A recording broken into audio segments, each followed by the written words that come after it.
Morning students. Rajiv मंडल के channel में आप लोग का स्वागत है। आज हम नॉन इन्वर्टिंग एम्पलीफायर पढ़ेंगे। स्टूडेंट आप ध्यान से समझने का कोशिश करिएगा कि नॉन इन्वर्टिंग एम्पलीफायर का कनेक्शन क्या है।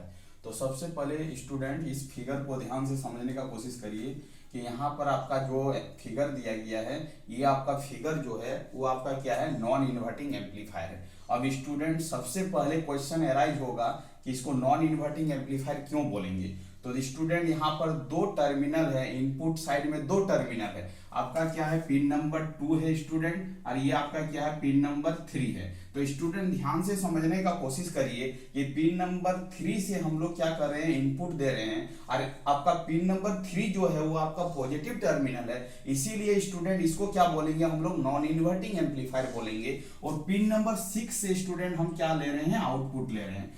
तो स्टूडेंट ध्यान से समझने का कोशिश करिए कि नॉन इन्वर्टिंग एम्पलीफायर का मैथमेटिकल एक्सप्रेशन क्या होगा।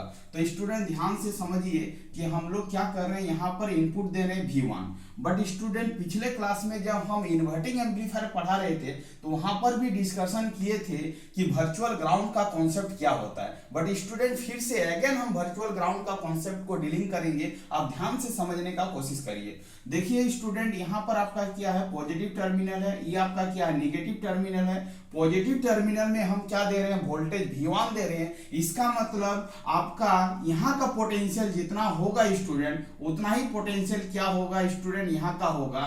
ये स्टूडेंट आप मेरे से पूछोगे कि सर यहाँ का पोटेंशियल और यहाँ का पोटेंशियल क्यों बराबर हो रहा है। तो स्टूडेंट हम बताएंगे, पिछले क्लास में बता चुके थे कि V प्लस इक्वल टू क्या होता है, V minus. According to virtual ground concept से ये होता है। अब V प्लस आपका V1 से कनेक्टेड है, इसका मतलब V plus equal to V minus equal to क्या होगा स्टूडेंट, V1 होगा। अब स्टूडेंट आप बोलिएगा कि सर यहाँ पर V प्लस कैसे लिख रहे हैं। तो हम स्टूडेंट समझाने के लिए बोल रहे हैं, ये पॉजिटिव से कनेक्टेड है इसीलिए आपका V प्लस होगा, और ये निगेटिव से कनेक्टेड है इसीलिए क्या होगा, V माइनस होगा। और according to virtual ground concept से ये बता चुके हैं कि V प्लस इक्वल टू क्या होता है स्टूडेंट, V माइनस होता है, इक्वल टू क्या होगा, V1 होगा। तो आप स्टूडेंट वर्चुअल ग्राउंड का कॉन्सेप्ट का अप्लाई करके यहाँ का पोटेंशियल यदि V1 होगा तो यहाँ का भी पोटेंशियल क्या होगा, V1 होगा। अब स्टूडेंट हम सेकंड स्टेप पर आते हैं कि यहाँ पर करंट का जो पासिंग हो रहा है वो आपका I1 हो रहा है, और यहाँ पर आपका करंट जो पास कर रहा है स्टूडेंट I2 हो रहा है,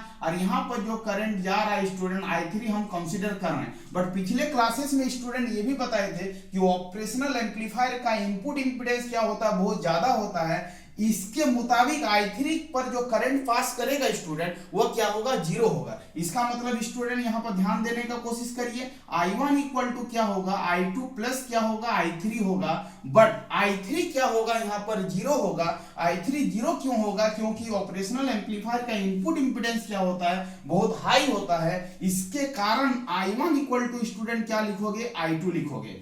I3 का वैल्यू क्या होगा स्टूडेंट, 0 होगा। 0 क्यों होगा स्टूडेंट, हम बता चुके हैं, क्योंकि ऑपरेशनल एम्पलीफायर का इंटरनल इनपुट इंपीडेंस क्या होता है, बहुत ज्यादा होता है, और इनपुट इंपीडेंस बहुत ज्यादा होने के कारण I3 का वैल्यू क्या होगा, ज्यादा होगा। तो हम बोल सकते हैं कि I1 इक्वल टू क्या होगा, I2 होगा। इसका मतलब स्टूडेंट यहां से जितना अमाउंट ऑफ करंट इन करेंगे उतना ही अमाउंट ऑफ करंट I2 से क्या हो जाएंगे, बाहर चले जाएंगे। इसका मतलब I1 इक्वल टू क्या होगा स्टूडेंट, I2 होगा। बट आपको इनपुट वोल्टेज और आउटपुट वोल्टेज में रिलेशन फाइंड आउट करना है, तो स्टूडेंट करंट में क्या रिलेशन होगा, वोल्टेज का। तो आप यहां से ध्यान से समझने का कोशिश करिए स्टूडेंट, I1 का डायरेक्शन इस वे है। इसका मतलब है कि स्टूडेंट यहाँ का पोटेंशियल आपका 0 है। आप स्टूडेंट बोलिएगा कि सर आप यहाँ पर 0 एजम्पशन क्यों कर रहे हैं। तो हम बोलेंगे कि 0 इसीलिए एजम्पशन कर रहे हैं स्टूडेंट क्योंकि ये आपका टर्मिनल क्या है, ग्राउंड है, और ग्राउंड टर्मिनल का पोटेंशियल जो होता है स्टूडेंट वो क्या होता है, 0 होता है। तो आप I1 का वैल्यू को फाइंड आउट ऐसे कर सकते हो, 0 माइनस क्या लिखोगे स्टूडेंट, V1 डिवाइडिंग बाई क्या लिखोगे student, R1 equal to I2 का वैल्यू को कैसे फाइंड आउट करोगे स्टूडेंट। तो यहां से ध्यान देने का कोशिश करो स्टूडेंट, यहां का पोटेंशियल आपका क्या है स्टूडेंट, V1 है। उसके बाद यहाँ का पोटेंशियल स्टूडेंट क्या है, V0 है। इसका मतलब V1 माइनस क्या लिखोगे स्टूडेंट, V0 लिखोगे। इसके बीच में आपका रेजिस्टेंस कितना वैल्यू है, तो आपका स्टूडेंट क्या है, RF है। आप स्टूडेंट इस प्रॉब्लम को सॉल्विंग करिएगा तो V1 डिवाइडिंग बाई क्या होगा, R1 इक्वल टू क्या होगा, V1 बाई क्या होगा, RF। और स्टूडेंट V0 बाई क्या लिखोगे, RF लिखोगे। अब इसको क्या करोगे, सॉल्विंग करोगे तो V0 बाई क्या होगा स्टूडेंट, RF होगा। इस पैरामीटर को आप उस साइड में ले जाओगे तो क्या होगा, V1 बाई क्या हो जाएगा स्टूडेंट, RF प्लस क्या हो जाएगा, V1 बाई क्या हो जाएगा, R1। आप स्टूडेंट यहाँ पर V0 बाई क्या लिखोगे, RF लिखोगे। यहाँ पर आपका V1 कॉमन आ जाएगा तो आप स्टूडेंट यहाँ पर लिख सकते हो RF इंटू क्या लिख सकते हैं, R1। और इसको एलसीएम लोगे तो क्या होगा, R1 प्लस क्या होगा, RF। अब देखो स्टूडेंट ये RF आपका कैंसिल हो गया तो V0 इक्वल टू क्या लिख सकते हो स्टूडेंट, V1 और आप लिख सकते हो R1 बाई क्या लिखोगे स्टूडेंट, R1 और क्या लिखोगे स्टूडेंट, RF बाई क्या लिखोगे, R1 आपका स्टूडेंट कैंसिल हो जाएगा तो V0 इक्वल टू स्टूडेंट होगा 1 प्लस RF बाई क्या होगा स्टूडेंट, R1 मल्टीप्लाई क्या होगा V1। इसका मतलब स्टूडेंट V0 इक्वल टू हम क्या लिख सकते हैं, इस पैरामीटर को यदि हम स्टूडेंट के कंसीडर कर लेंगे तो के टाइम्स ऑफ क्या हो जाएगा, V1 हो जाएगा। इसका मतलब हम लिख सकते हैं स्टूडेंट वेयर के इक्वल टू क्या होगा स्टूडेंट, वेयर के इक्वल टू हो जाएगा आपका 1 प्लस क्या हो जाएगा, RF बाई क्या हो जाएगा, R1 हो जाएगा। इसका मतलब स्टूडेंट आप इस एक्सप्रेशन को याद रखिएगा कि इसका आउटपुट एक्सप्रेशन क्या होता है इन टर्म्स ऑफ रेजिस्टेंस और वोल्टेज के तुलना में। 1 प्लस क्या हो जाएगा, RF बाई क्या हो जाएगा, R1 मल्टीप्लाई क्या हो जाएगा, V1। इस एक्सप्रेशन को आपको स्टूडेंट याद रखना है।